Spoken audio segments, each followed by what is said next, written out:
जय माता दी सबको। माता रानी सब पे अपनी कृपा दृष्टि बनाए रखे। वैष्णो दरबार में आप सबका स्वागत है। मैं सुनीता अरोड़ा दिल्ली से बात कर रही हूँ। आज का मैं टॉपिक लेके आई हूँ। आज मेरा मन बहुत दुखी हुआ। एक वीडियो देखी मैंने, देसी रोमियो, फेसबुक पर आई हुई थी और मेरे पास भी एक उसका लिंक आया था। तो उसके अंदर मतलब कि ये बताया गया था कि नैना देवी गुरु गोविंद सिंह जी ने नैना देवी को प्रकट करने के लिए एक केशव नाम का पंडित जी थे, उनको कहा। तो वो बहुत सारे शिष्य उनके बैठे थे।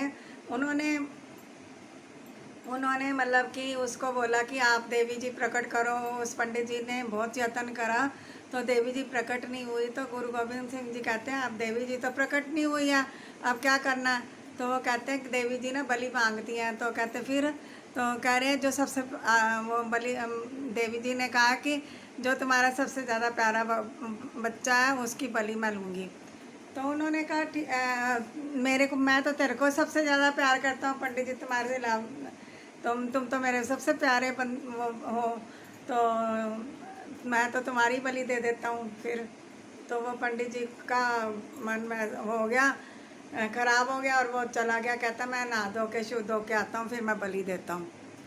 जैसे ही वो गया उसके बाद वो आया ही नहीं, वो पंडित भाग गया।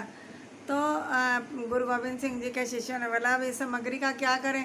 उन्होंने कहा इसको हवन कुंड में डाल दो। जैसे ही उन्होंने हवन कुंड में सामग्री डाली, ज्योति इतनी ऊंची प्रचंड हो गई कि वो बहुत ज़्यादा आनंदपुर किले के ऊपर से भी ऊपर उसकी लपटें चली गई। तो इस बात को लेके वो लोग इतना मजाक उड़ा रहे हैं, इतना मजाक उड़ा रहे हैं कि मुझे बहुत बुरा लग रहा है। कि हम धर्म की तो बात अलग है, सिख धर्म की जितनी मैं इज्जत करती हूँ शायद कोई नहीं जानता, क्योंकि मैं सिखों के स्कूल में पढ़ी बड़ी हुई हूँ और पूरी गुरुबाणी को जानती हूँ और मुझे गुरुबाणी बहुत पसंद है। परंतु गुरु गोविंद सिंह जी मेरे आदर्श हैं। अगर उनके विषय में भी अगर कोई गलत बोले तो मैं कभी बर्दाश्त नहीं कर सकती। तो उन्होंने मुझे मतलब कि उसने ये बोला कि देवी जी तो प्रकट नहीं हुई। और देवी जी प्रकट नहीं हुई तो वो पंडित जी के अंदर इतनी समर्थ्य नहीं थी देवी को प्रकट करने की। अरे वो तो बहुत पुरानी 500-600 साल पुरानी बात है। मेरे सामने तो अभी देवी जी सामने आ गई थी। देवी कभी बलि नहीं मांगती। देवी जी बलि मांगने वालों के आगे तो वैसे भी नहीं आती। कोई भी देवी देवता हमारे किसी शास्त्र में नहीं लिखा हुआ कि देवी देवता बलि मांगते हैं, किसी में भी नहीं लिखा हुआ। मेरे को कोई प्रूफ दिखा दे ला के किसी हमारे ग्रंथ शास्त्र वेद पुराण में किसी में लिखा हुआ कि माँ बलि मांगती है। बलि ये उन लोगों को देते हैं जो असुरी शक्तियाँ होती हैं, उनसे ये काम कराते हैं, जादू टोने करते हैं, वो लोग बलियाँ मांगते हैं। हमारे धर्म में ऐसी कोई विधान नहीं है कि देवी बलि मांगती है। वो बात ख़त्म हो गई। उसके बाद उसने कहा कि एक हमारे हिंदू धर्म में औरतें देवी जी का व्रत रखती हैं। तो वो देवी जी का व्रत रखती हैं। उन्होंने बोला अन्न छोड़ जो करे पखंड ना हो, स्वागन ना हो रंड। इसका मतलब ये है कि जो अनाज छोड़ के पखंड करता है, देवी देव व्रत रखता है, पूजा करता है, तो वो ना तो स्त्री स्वागन रहती है ना विधवा में होती है। ठीक है। तो वो उसने ऐसी बात बोली, मुझे बहुत बुरी लगी कि उसको यही नहीं पता जब तक व्रत होता क्या है। जब तक व्रत करने का मतलब है, अगर आप हफ्ते में एक भी बार व्रत कर लेते हो, आप एक बार फास्ट कर लेते हो वीक में, तो आपकी पूरी बॉडी डिटॉक्सीफाई हो जाती है। बॉडी के सारे टॉक्सिन्स रिमूव हो जाते हैं। आपको पता कुछ है? बोलने से पहले सोचना भी नहीं होता है क्या बोल रहे हैं। आप कभी व्रत का मतलब जानते हो? आप साइंस के हिसाब से भी चले जाओ तो साइंटिस्ट भी कहते हैं हफ्ते में एक बार खाना नहीं खाना चाहिए, क्योंकि हमारे अंदर, हम जब खाते रहते हैं तो हमारे अंदर टॉक्सिन्स पैदा हो जाते हैं। उसको ख़त्म करने के लिए हमें एक दिन पेट खाली रखना चाहिए, क्योंकि हम बढ़ते रहते हैं। लीवर हमारा इतना छोटा सा, वो डाइजेस्ट नहीं कर पाता उन चीज़ों को। ये बातें नहीं समझ में आती। और दूसरा उसने मेरी माता रानी का ये मजाक उड़ाया कि एक देवी जोत जगा के पूजा कर रही थी, आटे का दीपक जलाया और उस अपने बच्चों को कह रही है कि तुम्हारी शादी जल्दी हो जाए, इसकी कामना करके माँ के आगे प्रार्थना करो। अरे तुम लोगों को पता है ज्योति का मतलब क्या होता है? ज्योति का मतलब ये होता है कि आपका जीवन जो अंधकार से प्रकाश की ओर चला जाए। ज्योति आपको रास्ता दिखाती है, ज्योति आपको ज्ञान देती है, आपको सीधे रास्ते दिखाती है। ज्योति का मतलब मालूम है? आपको पता कुछ होता नहीं है, बोलना शुरू हो जाते हो।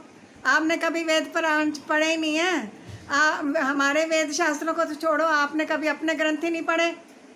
आपके किस ग्रंथ में लिखा हुआ है ये चीज़ें?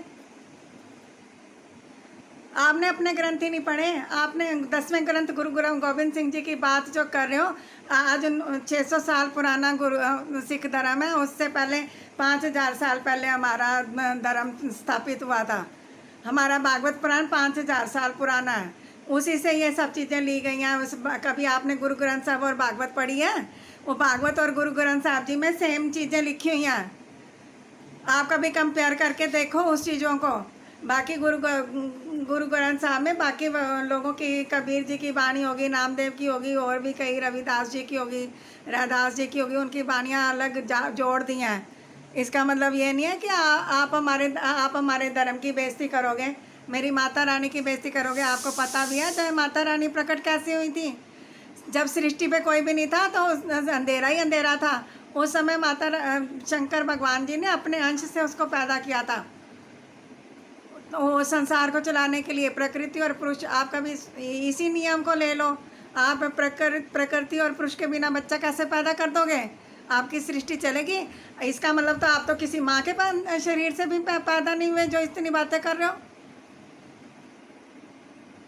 माता, आप कह रहे देवते ज्योत क्या रक्षा करेगी? किसने किस धर्म में कह दिया कि ज्योति तुम्हारी रक्षा करती है?